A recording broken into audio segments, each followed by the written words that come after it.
قال الله تعالى في الكتاب العزيز الحكيم أعوذ بالله السميع العليم من الشيطان الرجيم بسم الله الرحمن الرحيم يا أيها الذين آمنوا إنما الخمر والميسر والأنصاب والأزلام رجز من عمل الشيطان فاجتنبوه لعلكم تفلحون صدق الله العلي العظيم وصدق أو بلغ رسوله النبي الكريم ونحن على ذلك من الشاهدين الشاكرين والعاقبة للمتقين والحمد لله رب العالمين. സ്നേഹം നിറഞ്ഞ സത്യവിശ്വാസികളായ സഹോദരി സഹോദരന്മാരെ, പ്രപഞ്ചനാഥനായ അള്ളാഹുവിൻ്റെ വിധിവിലക്കുകൾ അതിലംഘിക്കാതെ വ്യക്തിജീവിതത്തെയും കുടുംബജീവിതത്തെയും സാമൂഹ്യ ജീവിതത്തെയും മുന്നോട്ട് നയിക്കണമെന്ന് ആദ്യമായി എന്നോടും പിന്നീട് നിങ്ങളെയും വസിയത്ത് ചെയ്യുകയാണ്, ഉപദേശിക്കുകയാണ്. ജീവിതത്തിലുടനീളം അല്ലാഹു സുബ്ഹാനഹു വ തആലയുടെ നിയമനിർദ്ദേശങ്ങൾ അനുസരിച്ച് ജീവിക്കുവാനും അവസാനം പൂർണ്ണമായ ഈമാനോടുകൂടി ഈ ലോകത്ത് നിന്ന് വിട പറയുവാനും നാളെ അവൻ്റെ ജന്നാത്തുൽ ഫിർദൗസിൽ അംബിയ മുർസലീങ്ങളോടൊപ്പം സന്തോഷം കഴിഞ്ഞുകൂടുവാനുമുള്ള തൗഫീഖ് നൽകി അർഹമുർ റഹീമീനായ റബ്ബ് നമ്മെല്ലാവരെയും എല്ലാ അർത്ഥത്തിലും അനുഗ്രഹിക്കുമാറാകട്ടെ. നമുക്കറിയാം, കഴിഞ്ഞ 24-ാം തീയതി തിങ്കളാഴ്ച കേരളത്തിലെ ജനങ്ങൾ അവരുടെ കണ്ണ് തള്ളിപ്പോകുന്ന, കരൾ കലങ്ങിപ്പോകുന്ന വാർത്തയാണ് കേട്ടത്. 23 വയസ്സ് മാത്രമുള്ള ഒരു തെമ്മാടി ചെക്കൻ, അഫാൻ എന്നു പേരുള്ള ആ യുവാവ് തൻ്റെ പിതാവിൻ്റെ സഹോദരനെയും അയാളുടെ ഭാര്യയെയും അതുപോലെ തന്നെ സ്വന്തം പിതൃമാതാവിനെയും സ്വന്തം സഹോദരനെയും അതുപോലെ പെൺസുഹൃത്ത് എന്ന് വിശേഷിപ്പിക്കുന്ന ഫർസാനെയെയും അതിനിഷ്ഠൂരമായി ചുറ്റിക കൊണ്ട് തലങ്ങും വിലങ്ങും അടിച്ച് അവരെ കൊലപ്പെടുത്തി കളഞ്ഞു. സ്വന്തം ഉമ്മയെ കൊല്ലാനുള്ള ശ്രമം പരാജയപ്പെടുകയും അവരിപ്പോൾ ആശുപത്രിയിൽ ചികിത്സയിലുമാണ്. ഏതൊരു മനുഷ്യനെയും തളർത്തിക്കളയുന്ന, അല്ലെങ്കിൽ അവരുടെ സിരകളിലൂടെ ഓടുന്ന രക്തം ഉറച്ചു പോകുന്ന ചിത്രങ്ങളും വാർത്തകളുമാണ്. അതിൻ്റെ ഒറിജിനൽ വീഡിയോ എനിക്ക് തോന്നുന്നത് പലരുടെയും ഗ്രൂപ്പുകളിൽ വന്നിട്ടുണ്ടാകും. ഓരോരുത്തരും തലക്കടിയേറ്റ് രക്തം വാർന്ന് അവരുടെ വീടുകളിൽ കിടക്കുന്ന ചിത്രങ്ങൾ, അതിൻ്റെ ഒറിജിനൽ വീഡിയോ നമ്മളൊക്കെ കണ്ടിട്ടുണ്ടാകും.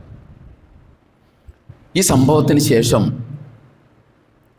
കേരളത്തിലെ ഒത്തിരി മാതാപിതാക്കൾ, ജാതി മതഭേദമന്യേ ഒത്തിരി മാതാപിതാക്കൾ വലിയ ആദിയിലും വ്യാധിയിലുമാണുള്ളത്. മക്കളെക്കുറിച്ച് മാതാപിതാക്കൾക്ക് പണ്ടും ആദിയും വ്യാധിയൊക്കെ ഉണ്ടായിരുന്നു. പക്ഷെ അത് മക്കൾ സാമാന്യ രീതിയിൽ നിന്ന് വഴിതെറ്റിപ്പോകുമോ എന്ന ഭയം കൊണ്ടായിരുന്നു ആദിയും വ്യാധിയും. എന്നാൽ ഇന്ന് അത്തരം ആദിയും വ്യാധിയുമൊക്കെ മാതാപിതാക്കൾക്കുള്ളത് തങ്ങളുടെ ജീവൻ തന്നെ ഇവർ അപകടപ്പെടുത്തി കളയുമോ, മാതാപിതാക്കളായ ജന്മം നൽകിയ തങ്ങളെ തന്നെ ഇവർ കൊല്ലുമോ എന്ന പേടി സ്വപ്നമാണ്. സത്യത്തിൽ മാതാപിതാക്കൾക്ക് ഇന്ന് മക്കൾ ഒരു പേടി സ്വപ്നമായി മാറിയിരിക്കുകയാണ്. മയക്കുമരുന്നിന് അടിമയായ ഒരു പിതാവ് എൻ്റെ മുൻപിൽ വന്നിരുന്ന് എന്നോട് പറഞ്ഞ ഒരു കാര്യമുണ്ട്. ഞാനും എൻ്റെ ഭാര്യയും കിടക്കുന്നത്, വലിയ സമ്പന്നനാണ്, കിടക്കുന്നത് ഉള്ള ലോക്കിന് പുറമേ മറ്റൊരു ലോക്ക് കൂടി താഴുകൂടി ബലമുള്ളതുകൂടി വെച്ചിട്ടാണ് ഞാനും എൻ്റെ ഭാര്യയും എൻ്റെ മുറിയിൽ കിടക്കുന്നത്. കാരണം ഇവൻ എപ്പോൾ വന്നാണ് ഞങ്ങൾ ആക്രമിക്കുക എന്ന് പറയാൻ പറ്റില്ല. അഥവാ തങ്ങൾ തന്നെ ജന്മം നൽകിയ മക്കൾ ചത്തുപോയിരുന്നെങ്കിൽ ഞങ്ങൾക്ക് ഇതിലേറെ സമാധാനമുണ്ടായിരുന്നേനെ എന്ന് പച്ചക്ക് പറയുന്ന മാതാപിതാക്കളെ എനിക്കറിയാം, ഈ വിനീതനറിയാം. ഇവർ മരിച്ചുപോയാലും കുഴപ്പമില്ലായിരുന്നു, അതിനുമാത്രം പൊറുതികേടാണ് മക്കൾ ഓരോ കുടുംബങ്ങളിലും ഉണ്ടാക്കിക്കൊണ്ടിരിക്കുന്നത്. അല്ലാഹു സുബ്ഹാനഹു വ തആല നമ്മെ എല്ലാവരെയും കാത്തുരക്ഷിക്കുമാറാകട്ടെ. ഈ വെഞ്ഞാറമൂടിൽ നടന്ന ഈ ചെയ്തി സാമാന്യേന ഒരു മാനസിക നിലവാരമുള്ള ഒരു മനുഷ്യൻ ചെയ്യുന്ന പണിയല്ല. കാരണം സാമാന്യ മനസ്സുള്ള ഒരാൾക്ക് അങ്ങനെ ചെയ്യാൻ കഴിയില്ല. അതിനു മാത്രമുള്ള ക്രൂരതയാണ്. ഒന്നുകിൽ അതിൻ്റെ പുറകിൽ മയക്കുമരുന്നുണ്ടാകും, അതല്ലെങ്കിൽ ഈ ചെക്കൻ്റെ മാനസിക നിലയിൽ കാര്യമായ വ്യതിയാനം സംഭവിച്ചിട്ടുണ്ടാകണം, അതല്ലെങ്കിൽ ഇത് രണ്ടും കൂടി സംഭവിച്ചിട്ടുണ്ടാകണം.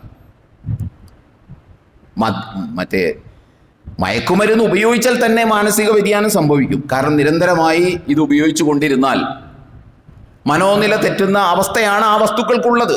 അത്തരം സബ്സ്റ്റൻസസ് ആണ് ആളുകൾ കഴിക്കുന്നത്.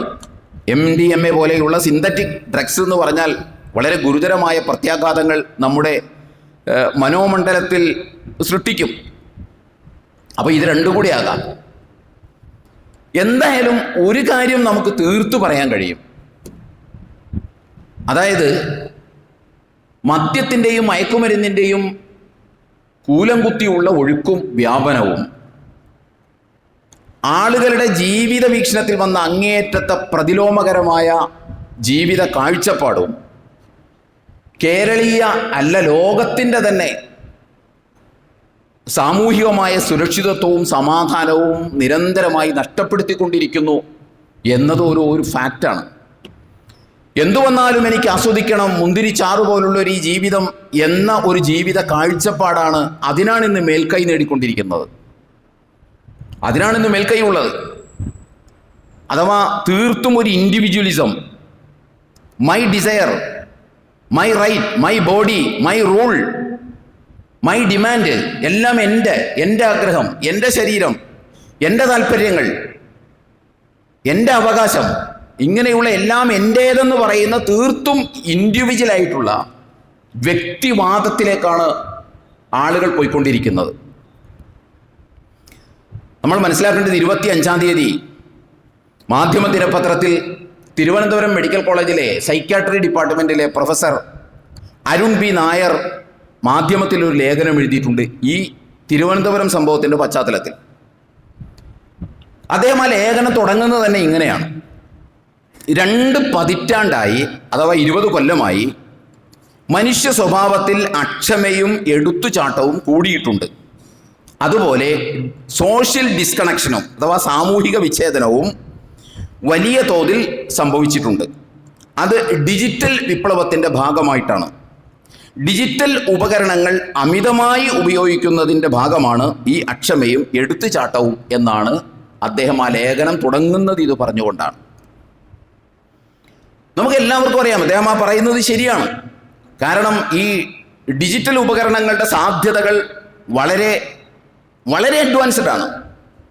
അതിനുശേഷം ആളുകളുടെ സമീപനങ്ങളിലും അതുപോലെ തന്നെ അവരുടെ മനോനിലയിലും ഒക്കെ വ്യത്യാസം വരുന്നത് നമുക്ക് തന്നെ അനുഭവമുള്ളതാണ്.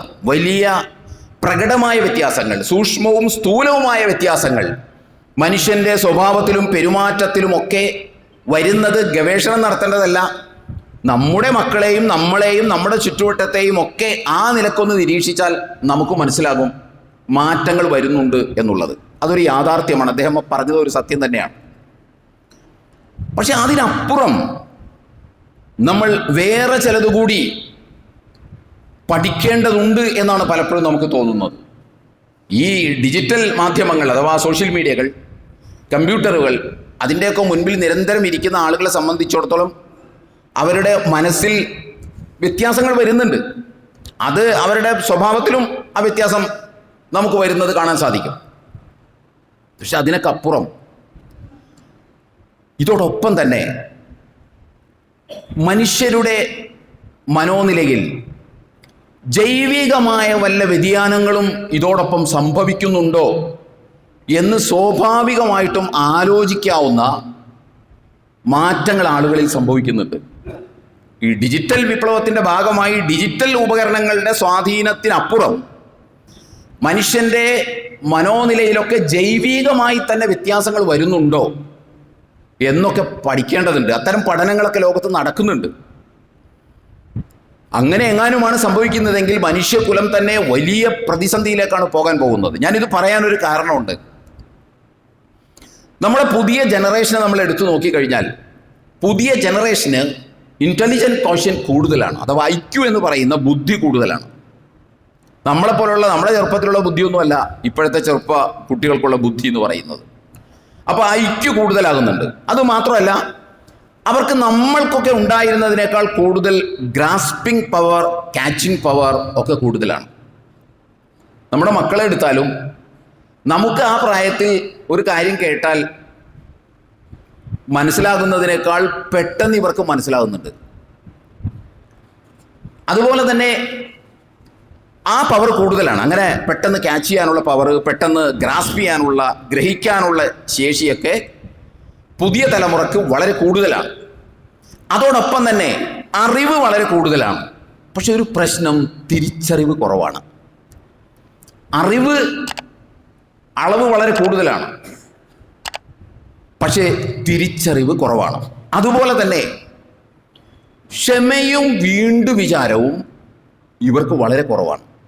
ഈ പുതിയ തലമുറക്ക് ക്ഷമ കുറവാണ്, വീണ്ടും വിചാരം കുറവാണ്. അതുപോലെ തന്നെ നമ്മൾ ശ്രദ്ധിച്ചാൽ അറിയാം, ഷെയ്മാവലും ഡെസ്പാവലും അവർക്ക് കൂടുതലാണ്. പണ്ട് നമ്മളെയൊന്നും പോലെയല്ല. നമ്മളിപ്പോൾ ആരൊക്കെ എന്തൊക്കെ തെറി പറഞ്ഞാലും അല്ലെങ്കിൽ എന്തൊക്കെ ജീവിതത്തിൽ സംഭവിച്ചാലും, ഇപ്പോൾ നമ്മുടെ മാതാപിതാക്കൾ തന്നെ നമ്മൾ എന്തൊക്കെ തന്നെ പറഞ്ഞാലും, അല്ലെങ്കിൽ ആൾക്കൂട്ടത്തിൽ വെച്ച് പറഞ്ഞാലും പുറത്തു വെച്ച് പറഞ്ഞാലും നമ്മളൊന്നും പെട്ടെന്ന് ഷെയ്മാവില്ലായിരുന്നു. പക്ഷെ ഈ പുതിയ തലമുറക്ക് നിസാര കാര്യം മതി അവർ പെട്ടെന്ന് ഷെയ്മായി പോകും. അതുപോലെ തന്നെ പെട്ടെന്ന് അവർ ഡെസ്പാവും, അഥവാ അവർ പെട്ടെന്ന് നിരാശരാകും. ഇതൊക്കെ പുതിയ തലമുറയുടെ പ്രകടമായ ചില മാറ്റങ്ങളാണ്. അതുപോലെ തന്നെ മറ്റൊരു സംഗതിയാണ്, ചെറിയ ചെറിയ പ്രകോപനങ്ങൾക്ക് വലിയ വലിയ പ്രതികാരങ്ങളുമാണ് അവരുടെ ഭാഗത്തു നിന്നുണ്ടാവുക. ഇതൊക്കെ നമ്മൾ പത്രങ്ങളിലൂടെ ധാരാളമായി വായിക്കുന്നതാണ്, അല്ലെങ്കിൽ ചാനലുകളിലൂടെ, സോഷ്യൽ മീഡിയകളിലൂടെയൊക്കെ നമ്മൾ അറിയുന്നതാണ്. ഇത് വെച്ചിട്ടാണ് ഞാൻ പറയുന്നത്, ആളുകളുടെ മനോനിലയിൽ തന്നെ ജൈവികമായ വ്യതിയാനങ്ങൾ സംഭവിക്കുന്നുണ്ടോ എന്നുകൂടി പരിശോധിക്കപ്പെടേണ്ടതുണ്ട്. അങ്ങനെ എങ്ങാനും മനുഷ്യകുലത്തിന് സംഭവിച്ചു പോയാൽ നാളെ ഈ വ്യതിയാനം എവിടെ ചെന്നാണ് നിൽക്കുക എന്ന് നമ്മെ വല്ലാണ്ട് ഭീതിപ്പെടുത്തുന്നുണ്ട്. അത്തരം വ്യതിയാനങ്ങൾ സംഭവിക്കുന്നുണ്ടെങ്കിൽ ഈ സോഷ്യൽ മീഡിയകളുടെ അല്ലെങ്കിൽ ഈ ഡിജിറ്റൽ വിപ്ലവത്തിൻ്റെ ഭാഗമായി തന്നെ വ്യതിയാനങ്ങളുണ്ട്. അത് തന്നെ താങ്ങാൻ പറ്റാത്ത ഒരവസ്ഥയിലാണ് നമ്മളെല്ലാവരും നിലകൊള്ളുന്നത് എന്ന് നമ്മൾ മനസ്സിലാക്കണം. അപ്പോൾ എന്തായാലും നമ്മൾ ഇതൊക്കെ ഇനിയിപ്പോൾ എന്തൊക്കെ തന്നെ ആയാലും ഒരു കാര്യം നമ്മൾ മനസ്സിലാക്കേണ്ടത്, മദ്യത്തിൻ്റെയും മയക്കുമരുന്നിൻ്റെയും കൂലം കുത്തി ഒഴുക്കും അതിൻ്റെ വ്യാപനവും ഉള്ള ഒരു സമൂഹം, അങ്ങനെയുള്ള ഒരു സമൂഹമാണ് നമ്മുടേത്. അത്തരം ഒരു സമൂഹത്തിൽ അതുപോലെ തന്നെ ഞാൻ നേരത്തെ പറഞ്ഞതുപോലെ ജീവിതം പരമാവധി ആസ്വദിക്കാനുള്ളതാണ്. അതിൻ്റെ മുൻപിൽ ഒരു ധാർമ്മിക വാദവും തടസ്സമായി വരരുത് എന്ന ജീവിത കാഴ്ചപ്പാട്. ഞാൻ നേരത്തെ പറഞ്ഞ പോലെ എന്തു വന്നാലും എനിക്ക് ആസ്വദിക്കണം, മുന്തിരിച്ചാറ് പോലുള്ളൊരു ഈ ജീവിതം എന്ന് പറയുന്ന ഒരു ജീവിത കാഴ്ചപ്പാട്. അതിൻ്റെ മുൻപിൽ നിങ്ങളുടെ ഒരു ധാർമ്മിക ഉപദേശവും തടസ്സമായി വരാൻ പാടില്ല എന്ന ഒരു കാഴ്ചപ്പാടിന് മേൽക്കൈ നേടിയിട്ടുള്ള ഒരു സമൂഹത്തിൽ നിന്ന് ഇത്തരം പാഴ്ജന്മങ്ങൾ മാത്രമേ ജന്മം കൊള്ളുകയുള്ളൂ എന്നത് നമുക്ക് ഉറപ്പിച്ചു തറപ്പിച്ചും പറയാം. അവിടെ നിന്ന് അങ്ങനെ വരുള്ളൂ. കൽക്കരി ഖനനം ചെയ്യുന്ന ഖനിയിൽ നിന്ന് സ്വർണം ഖനനം ചെയ്യാൻ പറ്റില്ലല്ലോ. കുപ്പത്തൊട്ടിയിൽ നിന്ന് ഒരിക്കലും നറുമണം ചുറ്റുവട്ടത്ത് വിതരപ്പെടുകയുമില്ല. അപ്പോൾ എന്തൊരു സാമൂഹിക സാഹചര്യത്തിലാണോ മനുഷ്യൻ ജീവിക്കുന്നത്, ആ സാമൂഹിക സാഹചര്യത്തിൻ്റെ ഉൽപ്പന്നമായിട്ട് ആര് വരുള്ളൂ? അവിടെ വളരുന്ന മനുഷ്യനും ജനിക്കുന്ന മനുഷ്യനും അങ്ങനെയൊക്കെ തന്നെയായിട്ടേ വരുള്ളൂ. കാരണം മനുഷ്യനെ രൂപപ്പെടുത്തുന്നതും പാകപ്പെടുത്തുന്നതും അവൻ ജീവിക്കുന്ന ചുറ്റുപാടുകളാണ്. ഒരുപക്ഷെ ഒരു പണവും നമ്മൾ കാണുന്നില്ലെങ്കിൽ ഞാൻ കള്ളനാവില്ല. അതേസമയം ഞാൻ നടക്കുന്ന വഴിയിലും ചെന്ന് പെടുന്ന സ്ഥലങ്ങളിലുമൊക്കെ പണം ഇരിപ്പുന്നുണ്ടെങ്കിൽ ഞാനത് അടിച്ചു മാറ്റുന്നതിനെ കുറിച്ചുള്ള ആലോചന എൻ്റെ മനസ്സിൽ വരും. ആ സാഹചര്യമാണ് എന്നെ കള്ളനാക്കുന്നത്, അല്ലാതെ ആരും കള്ളനായിട്ടൊന്നും ജനിക്കുന്നില്ല. ഇവിടെ നമ്മളെ സത്യവിശ്വാസികളായിട്ടുള്ള നമ്മൾ മനസ്സിലാക്കേണ്ടത്, അവിടെയാണ് ഇസ്ലാം ഒരു കാര്യവും കേവലം ഉപദേശം കൊണ്ട് നിർത്തുന്നില്ല. ഈ ഉപദേശിച്ച് മനുഷ്യരെയൊക്കെ നന്നാക്കാം എന്ന വ്യാമോഹമൊന്നും ഇസ്ലാമിക് ഐഡിയോളജിക്കില്ല.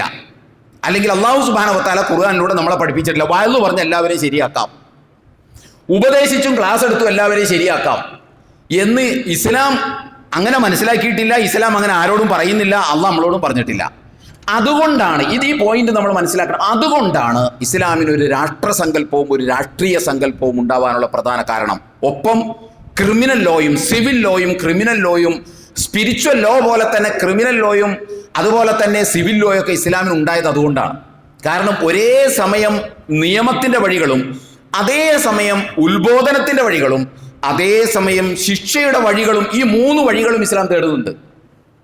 അങ്ങനെ ഒരു സമൂഹത്തെ നന്നാക്കാൻ പറ്റുള്ളൂ. അല്ലാതെ വെറുതെ വഅദ് പറഞ്ഞൊരു സമൂഹത്തെ പൂർണ്ണമായി നന്നാക്കിയെടുക്കാം എന്നൊന്നും ഇസ്ലാമിന് അങ്ങനെയുള്ള വ്യാമോഹമൊന്നുമില്ല.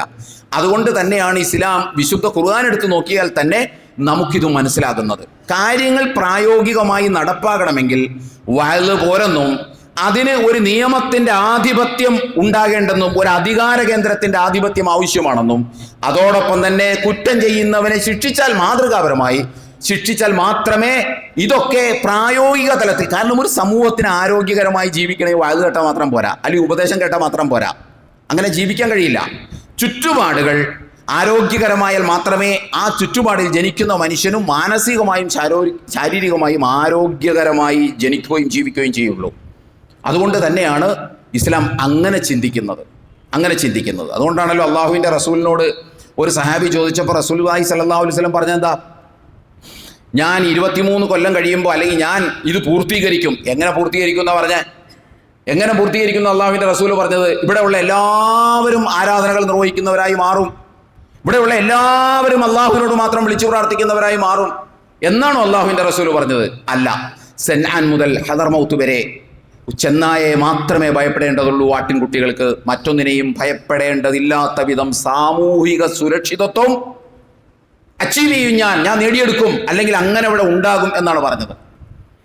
ഇറാഖിൽ നിന്ന് ഒരു സ്ത്രീക്ക് മക്കയിൽ വന്ന് നിർഭയമായി ഒറ്റക്ക് ഹജ്ജ് ചെയ്തു പോകാൻ കഴിയുന്ന വിധം അല്ലെങ്കിൽ ഉംറ ചെയ്തു പോകാൻ കഴിയുന്ന വിധം സാമൂഹിക സുരക്ഷിതത്വം ഉണ്ടാകും എന്നാണ്. അതിൻ്റെ കൂടെ ഇതെല്ലാം ഉണ്ട്, പറഞ്ഞതെല്ലാം ഉണ്ട്. അപ്പോൾ ഒരു സോഷ്യൽ സെക്യൂരിറ്റി ഉണ്ടാകണമെങ്കിൽ ഇതൊക്കെ വേണം. അല്ലാതെ കുറേ ഉപദേശം കൊടുത്തുകൊണ്ട് മനുഷ്യരെയൊക്കെ നന്നാക്കി എടുക്കാം, സമൂഹം എങ്ങനെയായാലും ഉപദേശിച്ച് മനുഷ്യനെ നന്നാക്കാം എന്നൊന്നും നമ്മളാരും ധരിക്കേണ്ടത്. പക്ഷേ ഉപദേശത്തിന് പ്രസക്തിയുണ്ട്, ഇല്ല എന്നൊന്നും പറയുന്നില്ല, വലിയ പ്രസക്തിയുണ്ട്. ഇസ്ലാം ഈ ടൂളുകളെല്ലാം ഒരേ സമയം ഉപയോഗിക്കുന്നു. അത് അവിടെയാണ് ഇസ്ലാമിലെ ഒരേ സമയം മദ്യം നിരോധിക്കുന്നു, അതേ അധികാരം ഉപയോഗിച്ച് മദ്യം നിരോധിക്കുന്നു, അതേ സമയം അവനെ ശിക്ഷിക്കുന്നു, അതേ സമയം മദ്യം കുടിക്കരുതെന്ന് ഉപദേശിക്കുന്നു. ഈ 3 ടൂളും ഇസ്ലാം ഒരുപോലെ ഉപയോഗിക്കുന്നു എന്നതാണ് ഇസ്ലാമിൻ്റെ പ്രത്യേകത. അങ്ങനെ ഉപയോഗിച്ചാലേ സമൂഹത്തിന് നിലനിൽപ്പുണ്ടാവുകയുള്ളൂ. അപ്പോൾ ഇതൊക്കെ മാറ്റിവെച്ചിട്ട് ഒരു വശത്തു കൂടി മയക്കുമരുന്നും മദ്യവും വ്യാപകമായി ഒഴുകുക, മറുവശത്ത് ജീവിതം എന്ന് പറഞ്ഞ ഇതാണ്, ഇതിൻ്റെ മുൻപിൽ നിങ്ങളുടെ ഈ ഉപദേശമായിട്ടൊന്നും ആരും വരേണ്ടതില്ല എന്ന് പറയുന്ന ആ ഉപദേശമായിട്ട് വരേണ്ടതില്ല എന്ന് പറയുന്ന ഒരു ജീവിത കാഴ്ചപ്പാടിന് മേധാവിത്വം ഉണ്ടാവുക. ആ സമൂഹത്തിൽ നിന്ന് ഇതൊക്കെ തന്നെ വരുള്ളൂ. എല്ലാവരെയും കൂടി കൂട്ടക്കൊല നടത്തിയതിന് ശേഷം കുളിച്ച് വൃത്തിയായി 2 എണ്ണം അടിച്ചിട്ടും പോലീസ് സ്റ്റേഷനിൽ ചെന്ന് കീഴടങ്ങുന്ന അത്രയും മരവിച്ച മാനസികാവസ്ഥയുടെ ഉൽപാദനം നടക്കുന്നത് ഇത്തരം ഒരു സാമൂഹ്യ സാഹചര്യത്തിൽ നിന്നാണ്. അതുകൊണ്ട് അതൊരു വശത്ത് നന്നായി ഒഴുക്കിയതിന് ശേഷം പിന്നെ എല്ലാവരും കൂടി ഇത് അവസാനിപ്പിക്കാൻ വേണ്ടി കൂട്ടയോട്ടം നടത്തുക, പിന്നെ എല്ലാവരും കൂടി മെഴുകുതിരി തെളിച്ചു വയ്ക്കുക, പിന്നെ എല്ലാവരും കൂടി ജാഗ്രതാ സമിതികൾ ഉണ്ടാക്കുക, പിന്നെ മതസംഘടനകളെ മതാധ്യക്ഷന്മാരൊക്കെ കൂടി വേദപാരായണം നടത്തുക. ഇങ്ങനെയൊന്നും ഇവിടെ ഒരു പ്രശ്നവും പരിഹരിക്കാൻ പറ്റില്ല. അടിസ്ഥാനപരമായിട്ട് ഇതിൻ്റെ ഉറവിടം തടയണം. അതേപോലെ തന്നെ അങ്ങനെയുള്ള ഒരു സാമൂഹിക സാഹചര്യം ഇവിടെ സൃഷ്ടിക്കണം. ഏറ്റവും പുതിയതായിട്ട് ഇറങ്ങിയ ആവേശം എന്ന് പറയുന്ന സിനിമയിൽ തന്നെ അതിലൊരു പാട്ടുണ്ട്. ആ പാട്ട് നിങ്ങളൊന്ന് കേട്ടു നോക്കൂ. നിങ്ങളോട് പറഞ്ഞാൽ ആ പാട്ട് എന്താന്ന് പോലും കേട്ടാൽ നമുക്ക് തിരിയൂല. പിന്നെ ഇതെന്താ പറയണേന്ന് സൂക്ഷ്മമായി നോക്കിയാൽ അത്തരം കുട്ടികൾക്ക് ഈ പറയുന്ന പോലെ ന്യൂജന്നത് തിരിയുമെന്ന് എനിക്ക് തോന്നുന്നത്. കാരണം അവരുടെ നിലവാരമൊക്കെ മറ്റൊന്നായതുകൊണ്ട് അവർക്ക് പെട്ടെന്ന് ഈ അവ്യക്തമായിട്ട് പറയുന്ന കാര്യങ്ങളൊക്കെ ചിലപ്പോൾ കേട്ടേക്കും. പക്ഷേ ഞാൻ ഇതിനു വേണ്ടി ഒന്ന് പ്രിപ്പയർ ചെയ്യാൻ വേണ്ടിയിട്ട് പലവട്ടം കേട്ടപ്പോഴാണ് ഇതാണിത് പറയുന്നത് എന്ന് നമുക്ക് മനസ്സിലായത്. അപ്പോൾ നിങ്ങളൊന്ന് കേട്ടു നോക്കൂ. ആ പാട്ട് ഏറ്റവും പുതിയ സിനിമയിലാണ്. ഈ പുതിയ ജനറേഷൻ്റെ അല്ലെങ്കിൽ പുതിയ കാലത്തെ ജീവിത കാഴ്ചപ്പാട് വരച്ച് കാണിക്കുന്ന ഒരു പാട്ടാണത്. മാതാപിതാക്കളെ മാപ്പ്, ഇനി അങ്ങോട്ട് തന്നിഷ്ട കൂത്ത്.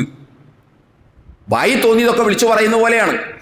ഉന്നം മറന്നൊരു പോക്ക്, ഗുണപാഠങ്ങളോ മതിയാക്ക്, ഇതെന്റെ പാത, എൻ അധികാരം, വഴിതെറ്റാനുമുണ്ട് അവകാശം. സുഖസന്തോഷമാണ് പ്രധാനം, ഇനി മറ്റേതുമില്ല വിചാരം.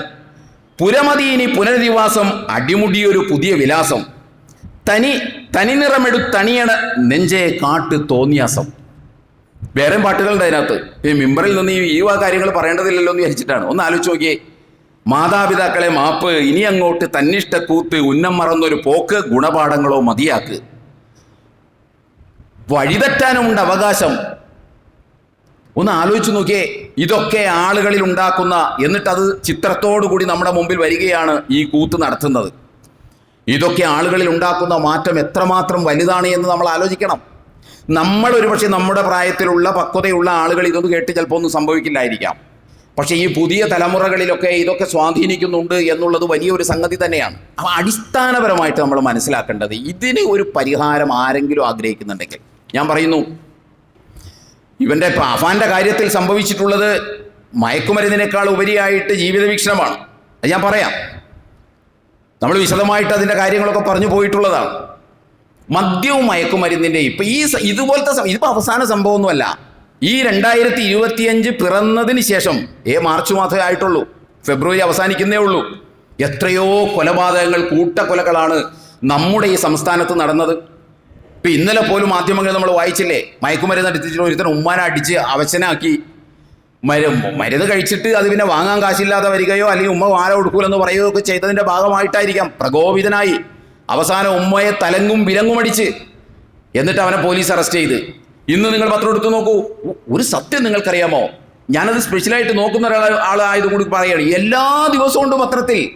കഴിഞ്ഞതിന് മുന്നത്തെ ദിവസം 13 പേരാണ് അറസ്റ്റ് ചെയ്തത് കൊച്ചിയിൽ നിന്ന്. 13 പേരെ എല്ലാ ദിവസവും അറസ്റ്റ് നടക്കുന്നുണ്ട് MDMA വിൽപ്പനയുടെ ഭാഗമായിട്ട്. എൻ്റെ പ്രദേശത്ത് എനിക്ക് തോന്നുന്നത് ഈ 2 മാസത്തിനുള്ളിൽ ഒരുത്തനെ പിന്നെ ഇവർ വന്ന് പാടത്തുകൂടി ഓടിച്ചിട്ട് പൊക്കി. വേറൊരുത്തനെ എന്തോ ഒരു സന്ദേശത്തിൻ്റെ അടിസ്ഥാനത്തിൽ വീട് കയറി റെയ്ഡ് നടത്തി. മണിക്കൂറുകളോളം വീട് കയറി റെയ്ഡ് നടത്തിയിട്ടൊന്നും കിട്ടിയില്ല.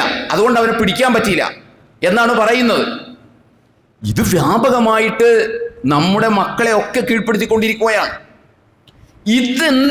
ഈ സംഭവങ്ങൾ നമ്മൾ പരിശോധിക്കുമ്പോൾ നമ്മൾ പലപ്പോഴും കാണുന്ന എന്താ, ഇത്തരം സംഭവങ്ങൾ ഉണ്ടാകുമ്പോൾ നമ്മുടെ സർക്കാർ ആളുകളുടെ ഒപ്പം നിന്ന് കണ്ണീരൊലിപ്പിക്കുകയാണ്. ഇങ്ങനെ സംഭവിക്കാൻ പാടില്ലായിരുന്നു എന്നൊക്കെ പറഞ്ഞുകൊണ്ട് നമ്മുടെ ഒപ്പം നിന്ന് അവരും കരയാണ്. ഇവിടെ സർക്കാർ കരയല്ല വേണ്ടത്. ഇതിൻ്റെ ഉറവിടം അടയ്ക്കാത്തിടത്തോളം കാലം ഇവർ പിടിക്കുന്നു എന്ന് പറയുന്ന കാര്യമാണ്. പിടിക്കുന്നു എന്ന് പറയുന്നത് നമ്മുടെ നാട്ടിലെ ഇതിൻ്റെ ഉപഭോക്താക്കളായിട്ടുള്ള ചെറുപ്പക്കാരെയും വിദ്യാർത്ഥികളെയുമാണ് ഇവർ പിടിക്കുന്നത്. കൂടിയാൽ അതിൻ്റെ തൊട്ട് മുകളിലുള്ള വിതരണക്കാരനെയും കൂടി പിടിക്കും. അതിനപ്പുറത്ത് ഒരാളെയും പിടിക്കാൻ ഇവർക്ക് പറ്റില്ല. ഇവരെ പിടിച്ചിട്ട് എന്താ കാര്യം? ഇവരല്ല ഇത് ഉൽപ്പാദിപ്പിക്കുന്നത്. അതിനപ്പുറം ഇത് നമ്മുടെ എയർപോർട്ടുകളിലും നമ്മുടെ സീപോർട്ടുകളിലുമെല്ലാം ഇത് ടൺ കണക്കിന് വന്ന് ഇറങ്ങുകയാണ്. ഇന്ത്യയിൽ ഏറ്റവും കൂടുതൽ ഇറങ്ങുന്നത് അദാനി കൈകാര്യം ചെയ്യുന്ന അവരുടെ നിയന്ത്രണത്തിലുള്ള ഗുജറാത്തിലെ മുന്ദ്ര സീപോർട്ടിലാണ് ഇത് കൂടുതലായിട്ട് വരുന്നത്. ഇന്ത്യയിൽ പിടിച്ചിട്ടുള്ള ഏറ്റവും കൂടിയ അളവുകളെല്ലാം പിടിച്ചിട്ടുള്ളത് ഗുജറാത്ത് മുന്ദ്ര സീപോർട്ടിൽ നിന്നാണ്, തുറമുഖത്ത് നിന്നാണ് പിടിച്ചിട്ടുള്ളത്. ആ വരവടയ്ക്കാൻ നെടുമ്പാശ്ശേരിയിലേക്ക് ഒരു സംഗതി വരുമ്പോൾ ആ വരവ് എവിടെ നിന്നാണ് അത് അന്വേഷിക്കാൻ ഇവർക്ക് കഴിയാറില്ല. അവിടെ അടയ്ക്കാത്തിടത്തോളം കാലം ബാക്കി എന്തൊക്കെ നമ്മൾ കാണിച്ചു കൂട്ടിയാലും, ഇതേപോലെ ഈ പറയുന്ന കുട്ടികളെ അറസ്റ്റ് ചെയ്താലും, ഫ്ലാഷ് മോബ് നടത്തിയാലും, കൂട്ടയോട്ടം നടത്തിയാലും, അതുപോലെ തന്നെ മെഴുകുതിരി കത്തിച്ചു വെച്ചാലും, വേദപാരായണം നടത്തിയാലും, വയലു പറഞ്ഞാലും, അതെല്ലാം ഇത് ചെയ്യാത്തിടത്തോളം കാലം അതെല്ലാം വയറിളക്കത്തിന് സ്നഗ്ഗി പരിഹാരമാകുന്ന എത്രമാത്രം അളവിലാണോ അത്രേ പരിഹാരമാവുള്ളൂ. അല്ലാത്ത ഒരു പരിഹാരം ഉണ്ടാവില്ല. കാരണം ഇത് ടൺ കണക്കിന് വരികയാണ്. അതുകൊണ്ട് ഇതടയ്ക്കാനുള്ള രാഷ്ട്രീയ ഇച്ഛാശക്തിയാണ് നമ്മുടെ സർക്കാരുകൾക്ക് വേണ്ടത്. രാഷ്ട്രീയ ഇച്ഛാശക്തിയാണ്. കൊറോണ ഉണ്ടായപ്പോൾ ആ കൊറോണ പോകാൻ വേണ്ടി നിങ്ങൾ സ്റ്റീൽ പാത്രം മുട്ടിയ മതി എന്ന് പറയുന്നവർക്ക് ഈ രാഷ്ട്രീയ ഇച്ഛാശക്തി ഉണ്ടാവില്ല. അവരെ സംബന്ധിച്ചിടത്തോളം ഈ രാജ്യത്തെ ഏറ്റവും പൊറുതികേട് ഉണ്ടാക്കുന്ന കാര്യം ഏക സിവിൽ കോഡ് ഇല്ലാത്തതാണ്, അല്ലാതെ മദ്യവും മയക്കുമരുന്നൊന്നുമല്ല. ഇവിടെ ഏക സിവിൽ കോഡ് ഇല്ല. അതാണ് ഇവിടുത്തെ എല്ലാ പ്രശ്നത്തിനും കാരണമെന്ന് മനസ്സിലാക്കിയവരോട് എന്തു പറയാനാണ് നമ്മൾ? അവരെ കൊണ്ട് അത് കഴിയുമെന്ന് നമ്മൾ വിചാരിക്കുന്നില്ല. അവർ പോട്ടെ. പക്ഷെ കൊറോണ ഇവിടെ ഉണ്ടായപ്പോൾ ആയിരക്കണക്കിന് ആളുകളുടെ റൂട്ട് മാപ്പുകൾ തയ്യാറാക്കി വളരെ ഫലപ്രദമായി എല്ലാ മേഖലകളെയും കോർഡിനേറ്റ് ചെയ്ത് കൊറോണയെ പ്രതിരോധിച്ച സർക്കാരിന് പോലും ഈ മയക്കുമരുന്നിന്റെ കാര്യത്തിൽ ഒരു റൂട്ട് മാപ്പ് ഉണ്ടാക്കാൻ സാധിക്കുന്നില്ല. അവിടെ വരുമ്പോൾ ദുർബലരായി പോകുന്നു. കൊറോണ വന്നപ്പോൾ എല്ലാ റൂട്ട് മാപ്പ് ഉണ്ടാക്കി അഭിനന്ദനാർഹമായ രൂപത്തിൽ എല്ലാ കാര്യങ്ങളും വളരെ സിസ്റ്റമാറ്റിക് ആയിട്ട് കൈകാര്യം ചെയ്ത സർക്കാരിന് പോലും ആ കാര്യത്തിൽ നമ്മൾ അവരെ അഭിനന്ദിക്കുകയാണ്. സർക്കാരിന് പോലും ഈ പറയുന്ന സംഗതി വന്ന് ഇറങ്ങുമ്പോൾ അതിൻ്റെ ഒരു റൂട്ട് മാപ്പ് ഉണ്ടാക്കി ഇത് എവിടെ നിന്നാണ് വരുന്നത് എന്ന് അന്വേഷിച്ച് അവിടെ അടയ്ക്കാൻ കഴിയാറില്ല. അതോടൊപ്പം തന്നെ മദ്യം, ഇതിൻ്റെ ആദ്യത്തെ ഉൽപ്പന്നമായ മദ്യം ഇവിടെ എങ്ങനെ വ്യാപകമായി ഒഴുക്കാമെന്നതിനെ കുറിച്ചും ഇത് ഒഴുക്കൽ മാത്രമല്ല ഇതെങ്ങനെ ഇവിടെ ഉൽപ്പാദിപ്പിക്കാം ലാഭകരമായിട്ട് എന്നതിനെ കുറിച്ചും നമ്മുടെ സർക്കാർ ആലോചിച്ചുകൊണ്ടിരിക്കുന്ന ഒരു അവസ്ഥയിലാണ് നമ്മളുള്ളത്. ഇപ്പൊ അവസാനം കടം വാങ്ങാൻ പണമില്ലാത്തത് കൊണ്ട് ഈ മയക്കുമരുന്ന് വ്യാപനത്തെ തടയാനുള്ള ക്യാമ്പയിൻ പരിപാടിക്ക് വേണ്ടി സർക്കാർ നിശ്ചയിച്ചിരുന്ന പണം 50% ഇപ്പൊ അവസാനം കേൾക്കുന്നു വെട്ടിക്കുറച്ചു. ഇനി ബാക്കി 50% ഉള്ളൂ. ഇതൊക്കെ എത്രത്തോളം ഫലപ്രദമാകും? അതുകൊണ്ട് ഒരു കാര്യം നമ്മൾ തിരിച്ചറിയേണ്ടത്, രാഷ്ട്രീയ പിൻബലമില്ലാതെ ഇത്രയും വ്യാപകമായി ഇതിൻ്റെ വിതരണ ശൃംഖല ഇവിടെ ഉണ്ടാവില്ല. നിങ്ങൾ ആരെങ്കിലും വിചാരിക്കുന്നോ ഇതിവിടെ ആരും രാഷ്ട്രീയക്കാരൊന്നും അറിയുന്നില്ല, ഇവിടെ ആരും ഇതറിയാതെ ഏതോ ഒരു കേന്ദ്രത്തിൽ നിന്ന് ഇത് ഒരു കാര്യം ചെയ്തിട്ടും ഇത് കിട്ടുന്നില്ല, അത്രമാത്രം ദുരൂഹമാണിതെന്ന് നമ്മൾ ആരെങ്കിലും വിചാരിക്കുന്നുണ്ടോ? അങ്ങനെയൊന്നും നമ്മൾ വിചാരിക്കേണ്ടതില്ല. ഇവിടെ രാഷ്ട്രീയ മേലാളന്മാരുടെ പിന്തുണ ഇല്ലാതെ ഈ മയക്കുമരുന്ന് ഇത്രയും വ്യാപകമായി മുക്കുമൂലകളിൽ വിതരണം ചെയ്യാൻ കഴിയില്ല, ഒരിക്കലും കഴിയില്ല. ഒരു പോലീസ് ഉദ്യോഗസ്ഥൻ ഒരു മയക്കുമരുന്ന് ഉപയോഗിച്ച് ഒരാളെ പിടിച്ചു കഴിഞ്ഞപ്പോൾ അദ്ദേഹം പറയാണ് ഇത് പിടിച്ചിട്ടൊന്നും യാതൊരു കാര്യമില്ല, അപ്പൊ അങ്ങോട്ട് കൊണ്ടുവരുമ്പോഴേക്കും മേളിൽ നിന്ന് വിളി വരും ഇതാണ് അവസ്ഥ. ഇനി അത് മാത്രമല്ല, അതൊക്കെ പിന്നെ ഒരു വർത്താനാണെന്ന് പറയാം. മറ്റൊരു സംഗതി കൂടി നിങ്ങൾ കേട്ടു നോക്കൂ. അഥവാ 2021 സെപ്റ്റംബർ മാസത്തിൽ കേരളത്തിലെ മാധ്യമങ്ങളിലൊക്കെ ഒരു വാർത്ത വന്നു. നമ്മൾ കേരള സർക്കാർ ഒരു സംഗതി ഇവിടെ ഉണ്ടാക്കിയിട്ടുണ്ട്. ഡാൻസ് ഓഫ് എന്നാണ് അതിൻ്റെ പേര്. മയക്കുമരുന്ന് പിടിക്കാൻ വേണ്ടിയിട്ടാണ് ഈ പുലികളെ ഇറക്കിയിട്ടുള്ളത്. DANSAF. ഈ ഡാൻസ് ഓഫ് 2021 തിരുവനന്തപുരം ഡാൻസ് ഓഫിനെ പിരിച്ചുവിട്ടു. അന്ന് പത്രങ്ങളിൽ വ്യാപകമായിട്ട് വന്ന വാർത്തയാണ്. തിരുവനന്തപുരത്ത് എല്ലാ ജില്ലയിലും ഉണ്ട്, നമ്മുടെ ജില്ലയിലുണ്ട്, എല്ലാ ജില്ലയിലും ഉണ്ട്. തിരുവനന്തപുരത്ത് ഡാൻസ് ഓഫ് പിരിച്ചുവിട്ടു. എന്താ പിരിച്ചുവിടാനുള്ള പ്രധാന കാരണം? ഈ ഡാൻസ് ഓഫിലുള്ള ഈ പോലീസ് ഉദ്യോഗസ്ഥന്മാർക്ക് മയക്കുമരുന്ന് മാഫിയയുമായിട്ട് നല്ല ബന്ധമുണ്ടെന്ന് ഇന്റലിജൻസ് റിപ്പോർട്ട് ചെയ്തു. അതിൻ്റെ ഭാഗമായിട്ട് ഡാൻസ് ഓഫ് പിരിച്ചുവിട്ടിരുന്നു. കാരണം വേലി തന്നെയാണ് വിളവ് തിന്നുന്നത്. അതോടൊപ്പം തന്നെ 2024 സെപ്റ്റംബർ 13 തീയതി മീഡിയ വൺ ഒരു ഫോൺ കോൾ പുറത്തുവിട്ടിരുന്നു. ഈ കഴിഞ്ഞ സെപ്റ്റംബർ 13 മീഡിയ വൺ ചാനൽ മയക്കുമരുന്ന് സംഘവും ഡാൻസ് ഓഫ് പോലീസ് ഉദ്യോഗസ്ഥന്മാരും കൂടി സംസാരിക്കുന്ന ഒരു സംഭാഷണം പുറത്തുവിട്ടിരുന്നു. അതിലെ ഒരു സംഭാഷണം നിങ്ങളൊന്ന് കേട്ടു നോക്കൂ. നമ്മുടെ സാമൂഹിക സാഹചര്യം, നമ്മൾ ഈ വിശ്വസിച്ച് നടക്കുന്ന ഇവരൊക്കെ എവിടെയാണ് നിലകൊള്ളുന്നത് എന്ന് അത് മാത്രം കേട്ടാൽ മതി. അതിലൊരു സംഭാഷണമാണ് മീഡിയ വൺ പുറത്തുവിട്ടതാണ്. അതായത്, നമ്മളെ ഒരു തുണക്കാരൻ ഗൾഫിൽ നിന്ന് സാധനം കൊണ്ടുവന്നിട്ടുണ്ട്. ഇതാരാ പറയുന്നറിയാമോ? ലഹരി സംഘത്തിൽപ്പെട്ട ആൾ പറയാണ്, നമ്മുടെ ഒരു തുണക്കാരൻ ഗൾഫിൽ നിന്ന് സാധനം കൊണ്ടുവന്നിട്ടുണ്ട്, ഓഫീസിലേക്ക് കൊണ്ടുവരട്ടെ, കുഴപ്പമില്ലല്ലോ. ഏതോ ഓഫീസിലേക്ക്? ഇത് പിടിക്കാൻ വേണ്ടി തീരുമാനിച്ച ഓഫീസിലേക്ക് കൊണ്ടുവരട്ടെ എന്ന്, കുഴപ്പമൊന്നുമില്ലല്ലോ. ഇതാരാ പറയുന്നത്? ലഹരി സംഘത്തിലെ ആള്. തിരിച്ച് പോലീസുകാരൻ പറയുന്ന മറുപടി നോക്കൂ. വേണ്ടടാ, നീ ഇവിടത്തെ പ്രതിയല്ലേ, നിന്നെ അറസ്റ്റ് ചെയ്യുന്നില്ലെന്ന് പറഞ്ഞ് ഭയങ്കര ജഗപുകയാ. അതിനിടയ്ക്ക് നീ സ്റ്റേഷനിലേക്ക് കൂടി വന്നാൽ എന്തായിരിക്കും അവസ്ഥ? കടിക്കാൻ പരിശീലിപ്പിച്ച നായക്ക് കടിക്കാൻ പറ്റണില്ല ഇവിടെ. അതാണ് പ്രശ്നം. ഇവിടെ കടിക്കാൻ പരിശീലിപ്പിച്ചതാണ് ഈ ഡാൻസ് ഓഫിലെ പോലീസ് ഉദ്യോഗസ്ഥന്മാരെ. പക്ഷെ അവർക്ക് കടിക്കാൻ പറ്റാത്ത വിധം അവരും മയക്കുമരുന്നിന് അടിമയായി മാറുന്ന ഒരു അവസ്ഥാവിശേഷം നിങ്ങളൊന്ന് ആലോചിച്ച് നോക്കിയേ. അപ്പൊ അതുകൊണ്ട് ഇതിനെ ഉറവിടത്തിൽ തടയാതെ ഇതിനൊരു പരിഹാരം സാധ്യമേ അല്ല. അത് ചെയ്തുകൊണ്ട് മാത്രമേ ബാക്കിയുള്ള ശ്രമങ്ങളൊക്കെ ഫലപ്രദമാവുകയുള്ളൂ. അതോടൊപ്പം മറ്റൊരു സംഗതി നമ്മൾ മനസ്സിലാക്കേണ്ടത്, ജീവിത കാഴ്ചപ്പാട് പുതിയ തലമുറയല്ല, നമ്മളൊക്കെ ഒന്ന് മാറ്റിപ്പിടിക്കേണ്ടതുണ്ട്.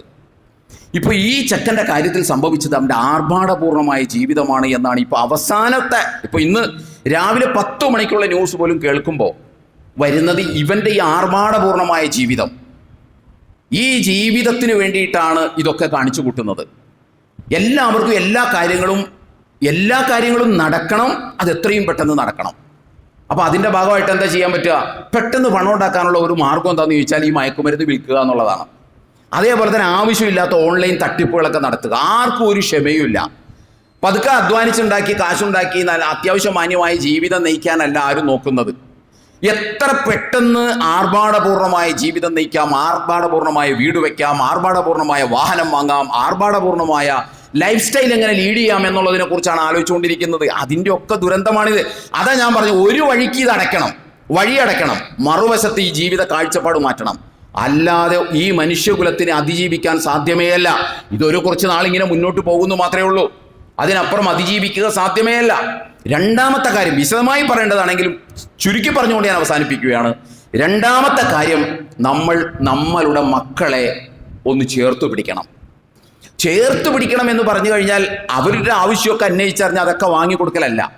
ചേർത്ത് പിടിക്കുക എന്ന് പറഞ്ഞാൽ പലരും മാതാപിതാക്കൾ ധരിക്കുക അങ്ങനെയാണ്. അല്ല, നമ്മളവരുടെ ചേർത്ത് പിടിച്ച് അവരുടെ ആവശ്യങ്ങൾ കേൾക്കാനും പരിഗണിക്കേണ്ടത് പരിഗണിക്കാനും പരിഗണിക്കാൻ പറ്റാത്തത് ഇന്ന കാരണം കൊണ്ട് പരിഗണിക്കാൻ പറ്റില്ല എന്ന് പറയാനും സ്നേഹിക്കാനും ഒക്കെ നമ്മൾ പഠിക്കണം. കുറച്ച് നമുക്കറിയാത്തത് കൊണ്ടല്ല, നമുക്കതിന് സമയമില്ലാത്തത് കൊണ്ടാണ്. നമ്മളതിന് ഇനിയെങ്കിലും സമയം കണ്ടെത്തിയേ മതിയാകൂ. ബാക്കിയുള്ള എല്ലാ സംവിധാനങ്ങൾക്കും ഈ പറഞ്ഞതുപോലെ ഒരു കുറേ പരിമിതികളുണ്ട്. ഇതിപ്പോൾ നമ്മളിവിടെ നിന്ന് ഖുതുബ പറഞ്ഞതുകൊണ്ടോ നാട്ടിൽ പിന്നെ നിന്ന് ഒച്ചപ്പാടും ബഹളം ഉണ്ടാക്കിയത് കൊണ്ടോ ഒന്നും ചിലപ്പോൾ ഫലപ്രദമാവണമെന്നില്ല. ഞാൻ നേരത്തെ പറഞ്ഞ പോലെ രാഷ്ട്രീയ ഇച്ഛാശക്തി ഭരണകൂടത്തിന് വേണം. ആ രാഷ്ട്രീയ ഇച്ഛാശക്തി ഭരണകൂടത്തിന് ഇല്ലെങ്കിൽ എന്തു വേണം? ജനങ്ങൾ ഒന്നിച്ചിറങ്ങി ജനകീയ പോരാട്ടങ്ങളിലൂടെ ആ രാഷ്ട്രീയ ഇച്ഛാശക്തി കാണിക്കാൻ ഗവൺമെന്റിനെ നിർബന്ധിക്കണം. അതാണ് വേണ്ടത്. അവിടെ ജാതിയോ മതമോ ഒന്നും, മയക്കുമരുന്നിന്റെ കാര്യത്തിൽ ഒരു ജാതിയുമില്ല, ഒരു മതവുമില്ല. എല്ലാ സമുദായങ്ങളും ചെറുപ്പക്കാരും ഇതിന് കീഴ്പ്പെട്ടുകൊണ്ടിരിക്കുകയാണ്. ജാതി മതമൊന്നുമില്ല. ഇവിടെ എല്ലാറ്റിനും ഹാലിളകുന്ന കുറെ മതസംഘടനകളുണ്ടല്ലോ നമ്മുടെ സംസ്ഥാനത്ത്. ഈ മതസംഘടനകൾക്ക് വലിയ ചൂടുവെപ്പുകൾ നടത്താനുണ്ട്. അവരെല്ലാവരും എല്ലാം മറന്ന് ഐക്യപ്പെട്ട് ഇതിനെ ശക്തമായി പ്രതിരോധിക്കാൻ രംഗത്ത് വരണം. അതിനുള്ള എല്ലാ ഇസ്ലാമിക ന്യായങ്ങളും ഖുർആനിലുണ്ട്. അല്ലാഹു സുബ്ഹാനഹു വ തആല 5-ാം അധ്യായം 90-ാം വചനത്തിൽ പറയുന്നു. അതാണ് ഞാൻ ആമുഖത്തിൽ ഓതി വെച്ചത്. ഇന്നമൽ ഖംറു വൽ മൈസിറു വൽ അൻസാബു വൽ അസ്ലാമു റിജ്സും മിൻ അമലി ശൈത്താൻ ഫജ്തനിബൂഹു ലഅല്ലക്കും തുഫ്ലിഹൂൻ. നിങ്ങളൊന്ന് ആലോചിച്ചു നോക്കൂ സത്യവിശ്വാസികളെ, ഈ മദ്യവും മയക്കുമരുന്നൊക്കെ നിങ്ങൾ ഉപേക്ഷിക്കണം. നിങ്ങൾക്ക് വിജയിക്കണമെങ്കിൽ അതെല്ലാം പൈശാചികമാണ്. അത് നിങ്ങളെ തമ്മിൽ തെറ്റിക്കും, സമൂഹത്തിന്റെ സുരക്ഷിതത്വം തകർക്കും, കുടുംബത്തിന്റെ സമാധാനം നശിപ്പിച്ചു കളയും. അതുകൊണ്ട് ഈ പൈശാചിക നടപടിയിൽ നിന്ന് നിങ്ങൾ എന്തു ചെയ്യണം? പിന്മാറണം എന്ന് അല്ലാഹു സുബ്ഹാനഹു വ തആല പറയുന്നു. അതേ അധ്യായത്തിലെ 2-ാം വചനത്തിൽ അല്ലാഹു സുബ്ഹാനഹു വ തആല പറയുന്നു, തആവനു അലൽ ബിർരി വ തഖ്വ വലാ തആവനു അലൽ ഇസ്മി വൽ ഉദ്വാൻ. നിങ്ങൾ സത്യവിശ്വാസികൾ നന്മയുടെയും തഖ്വയുടെയും കാര്യത്തിൽ നിങ്ങൾ പരസ്പരം സഹകരിക്കണം. അധർമ്മത്തിന്റെയും അന്യായത്തിന്റെയും കാര്യത്തിൽ നിങ്ങൾ സഹകരിക്കുകയും ചെയ്യരുത്. ഈ രണ്ട് പൊതു തത്വത്തിന്റെ അടിസ്ഥാനത്തിൽ നമ്മുടെ മുസ്ലിം സംഘടനകൾക്ക് ഒന്നിച്ചിറങ്ങി പുറപ്പെട്ട് രാഷ്ട്രീയ ഇച്ഛാശക്തി സർക്കാരിന് ഉണ്ടാക്കി കൊടുക്കാനുള്ള ജനകീയ സമര പോരാട്ടങ്ങൾക്ക് അവർ സന്നദ്ധമാകണം. അല്ലാതെ ആളുകൾ നടന്ന് വായു പറഞ്ഞിട്ട് എന്താ കാര്യം? ഈ വായു പറച്ചിലും ഈ പണിയെല്ലാം ചെയ്തിട്ട് ഇവിടെ ഇത് കൂടുകയാണ്. അല്പം പോലും കുറയുന്നില്ല. ഇത് മാത്രം ഫോക്കസ് ചെയ്ത് നമ്മൾ പഠിച്ചാൽ അത് മനസ്സിലാകും. അതുകൊണ്ട് ജനകീയ സമര പോരാട്ടങ്ങളാണ് നടക്കേണ്ടത്. സർക്കാരിനെ കൊണ്ട് ഇതിനുള്ള ഇച്ഛാശക്തി കാണിക്കാൻ നമ്മൾ പ്രേരിപ്പിക്കണം. അങ്ങനെ മുസ്ലിം സംഘടനകൾ ഇറങ്ങിയാൽ അതാണ് ഇസ്ലാമിനും മുസ്ലിങ്ങൾക്കും ഇവിടെ അന്തസ്സ് വർദ്ധിപ്പിക്കുക. അല്ലാതെ അങ്ങോട്ടും ഇങ്ങോട്ടും തല്ലി തമ്മിട്ട് ഒരു കാര്യമില്ല. ജനങ്ങൾക്ക് ഉപകാരമുള്ള സംഗതികൾക്ക് വേണ്ടി ഇത്തരം ശ്രമങ്ങൾ നടത്തണം. അപ്പോൾ ഇസ്ലാം എന്താണെന്നും ഇസ്ലാമിനെ സ്നേഹിക്കണമെന്നും ഇസ്ലാം തരക്കേടില്ലല്ലോ എന്നൊക്കെ ആർക്ക് തോന്നും? മറ്റുള്ളവർക്ക് തോന്നും. നമ്മളുടെ ധാരണ എന്താ? നമ്മുടെ ആളുകൾ ഇതൊന്നും കാര്യമായിട്ട് ഉപയോഗിക്കുന്നില്ല, അപ്പം അതുകൊണ്ട് ഇതിനിപ്പോൾ വേണ്ടി ഇത്ര വലിയ സമര പോരാട്ടങ്ങളൊന്നും നടത്തേണ്ട കാര്യമില്ല എന്ന ഒരു തോന്നൽ ഏതൊക്കെയോ അർത്ഥത്തിൽ നമ്മളെ നയിക്കുന്നുണ്ട് എന്നാണ് പലപ്പോഴും തോന്നിപ്പോകാറുള്ളത്. അതുകൊണ്ട് അതാണ് ആ രംഗത്ത് ചെയ്യേണ്ടത്. പിന്നെ ഞാൻ ഈ അവസാനം പറഞ്ഞൊരു കാര്യം, നമ്മുടെ മക്കളെ ചേർത്ത് പിടിക്കുന്ന കാര്യം പറഞ്ഞല്ലോ. ഒരു പരിധിവരെ നമ്മുടെ മക്കൾക്ക്, മാതാപിതാക്കൾക്ക് അതിന് കഴിയാറില്ല. അതിന് 2-3 കാരണങ്ങളുണ്ട്. ഒന്നാമത്തെ കാരണം, ഒരു കുറേ മാതാപിതാക്കൾ ഗൾഫിലായിരിക്കും. അവരുടെ മക്കൾ എങ്ങനെയാണ് മുന്നോട്ട് പോകുന്നത് എന്ന് അന്വേഷിക്കാൻ അവരെ കൊണ്ട് പറ്റില്ല. ഞാൻ മാതാപിതാക്കൾ എന്ന് പറയുമ്പോൾ പ്രത്യേകിച്ച് നമ്മൾ ആണുങ്ങൾ, പിതാക്കന്മാരാണ് ശ്രദ്ധിക്കേണ്ടത്. മാതാവ് ശ്രദ്ധിച്ചാലും മാതാവിനെ ഒക്കെ വിറ്റ കാശ് ഇവരുടെ കയ്യിലിരിപ്പുണ്ടാവും. അതാണോ മനസ്സിലാക്കേണ്ടത്? പിതാവ്, ഈ പാഫാന്റെ കാര്യത്തിൽ പിതാവ് വർഷങ്ങളായിട്ട് തന്നെ ഗൾഫിലാണുള്ളത്, വർഷങ്ങളായിട്ട്. അപ്പോൾ കുറേ ആളുകൾ അങ്ങനെ ഗൾഫിലാണ്. വേറെ കുറേ ആളുകളുണ്ട് നാട്ടിലാണ് അവരുള്ളത്, ബലത്തിൽ ഗൾഫിലായതുപോലെയാണ്. എന്താ കാര്യം? അവർ ഒന്നുകിൽ അവരുടെ ബിസിനസ്സുമായി ബന്ധപ്പെട്ട് ഫുൾ ടൈം എൻഗേജ്ഡ് ആണ്, അല്ലെങ്കിൽ അവരുടെ പ്രൊഫഷനുമായി ബന്ധപ്പെട്ട് ഫുൾ ടൈം എൻഗേജ്ഡ് ആണ്. തങ്ങളുടെ മക്കളെ ചേർത്ത് നിർത്താനോ പരിശോധിക്കാനോ അവർക്ക് സമയം കിട്ടാറില്ല. പിന്നെ കുറേ ആളുകളുണ്ട്, അവരെന്താ, അവർ രാഷ്ട്രീയ പ്രവർത്തനത്തിലും അതേപോലെ തന്നെ സാമൂഹ്യ പ്രവർത്തനത്തിലും സജീവമാണ്. അതുകൊണ്ട് അവരും ഗൾഫിലായതുപോലെയാണ്. കാരണം മക്കളെ രാത്രി കയറി വരുമ്പോൾ മക്കൾ കിടന്നുറങ്ങിയിട്ടുണ്ടാവും, അല്ലെങ്കിൽ അവരെ ചേർത്ത് പിടിക്കാൻ പറ്റില്ല, അല്ലെങ്കിൽ മക്കൾ വീട്ടിലുണ്ടാവില്ല. അപ്പം ഇനിയിപ്പോൾ അവൻ വരണ കാത്തിരിക്കുന്നത് നടക്കൂല, ഇയാൾ കിടന്നുറങ്ങും, പിന്നെ ഇവൻ്റെ ഒരു കാര്യം ശ്രദ്ധിക്കാൻ പറ്റില്ല. പിന്നെ വേറെ കുറേ ആളുകളുണ്ട് തീർന്ന ഇസ്ലാമിക പ്രവർത്തനത്തിന്റെ മാർഗത്തിൽ ഫുൾ ടൈം പ്രവർത്തിക്കുന്ന ആളുകൾ. അവരും ശ്രദ്ധിക്കേണ്ടതുണ്ട്. താൻ ഇസ്ലാമിക പ്രവർത്തനത്തിന്റെ മാർഗത്തിലാണ് ഉള്ളത് എന്ന് പറഞ്ഞുകൊണ്ട് ഫുൾ ടൈം അതിലെ എൻഗേജ്ഡ് ആയി കഴിഞ്ഞാൽ മക്കളെ ഒന്ന് ചേർത്ത് പിടിക്കാൻ കഴിയില്ല, മക്കളെ ഒന്നും ചേർത്ത് പിടിക്കാൻ കഴിയില്ല. അപ്പൊ അതുകൊണ്ട് എന്തൊക്കെ എൻഗേജ്മെന്റ് നമുക്കുണ്ടായാലും നമ്മുടെ മക്കളെ ഒന്ന് ചേർത്ത് നിർത്താനും അവരുടെ കൂടെ ഒന്ന് യാത്ര ചെയ്യാനും അവരുടെ കൂടെ ഒന്ന് ഭക്ഷണം കഴിക്കാനും സർവോപരി അവരുടെ ആവശ്യങ്ങൾ അറിയാനും അവർക്ക് പറയാനുള്ളത് കേൾക്കാനും, വെറുതെ ചെവിയൊന്ന് വെച്ചു കൊടുത്താൽ മതി, കേൾക്കാനും നമ്മൾ സന്നദ്ധമായില്ല എങ്കിൽ നമ്മുടെ മുന്നോട്ടുള്ള ഭാവി വളരെ അപകടകരമായിരിക്കുമെന്ന് നമ്മൾ മനസ്സിലാക്കണം. ബാക്കി എല്ലാവർക്കും പരിമിതിയുണ്ട്. നമുക്കാണ് നമ്മുടെ മക്കളെ നന്നാക്കാൻ. ഒന്നാമത് നമ്മൾ റോൾ മോഡലാകണം, എല്ലാ വിഷയത്തിലും നമ്മൾ റോൾ മോഡലാകണം, പരമാവധി റോൾ മോഡലാകണം. പരിശുദ്ധ റമദാനിനെ അതിനുവേണ്ടി നമ്മൾ ഉപയോഗപ്പെടുത്താം. അങ്ങനെ പരമാവധി റോൾ മോഡലായി നമ്മൾ ജീവിതത്തെ ക്രമീകരിച്ച് വരെ ചേർത്ത് പിടിച്ചാൽ ഒരു പരിധി വരെയൊക്കെ നമുക്ക് രക്ഷിച്ചെടുക്കാൻ കഴിയും. അള്ളാഹു സുബ്ഹാനഹു വ തആല നമ്മെ ഏവരെയും അനുഗ്രഹിക്കുമാറാകട്ടെ. ശാന്തമായ കുടുംബജീവിതം നൽകി നമ്മെ എല്ലാവരെയും അള്ളാഹു സഹായിക്കുമാറാകട്ടെ. വന്നുപോയ വീഴ്ചകൾ പടച്ചാമ്പുരാൻ നമുക്ക് പുറത്ത് മാപ്പാക്കി തരുമാറാകട്ടെ. നമ്മുടെ തൊട്ടടുത്ത ആശുപത്രി രോഗികളായി കഴിയുന്ന ആളുകൾക്ക് അള്ളാഹു ആശ്വാസം നൽകി അനുഗ്രഹിക്കുമാറാകട്ടെ. നമ്മളിൽ നിന്ന് മരണപ്പെട്ടു പോയ ആളുകൾക്ക് അള്ളാഹു മഗ്ഫിറത്തും റഹ്മത്തും നൽകി അനുഗ്രഹിക്കുമാറാകട്ടെ. അഖൂലു ഖൗലി ഹാദാ വസ്തഗ്ഫിറുല്ലാഹ ലി വലക്കും വലിജമീഇൽ മുസ്ലിമീന വൽ മുഅ്മിനീന അജ്മഈന ഫസ്തഗ്ഫിറുഹു ഇന്നഹു ഹുവൽ ഗഫൂറുർ റഹീം.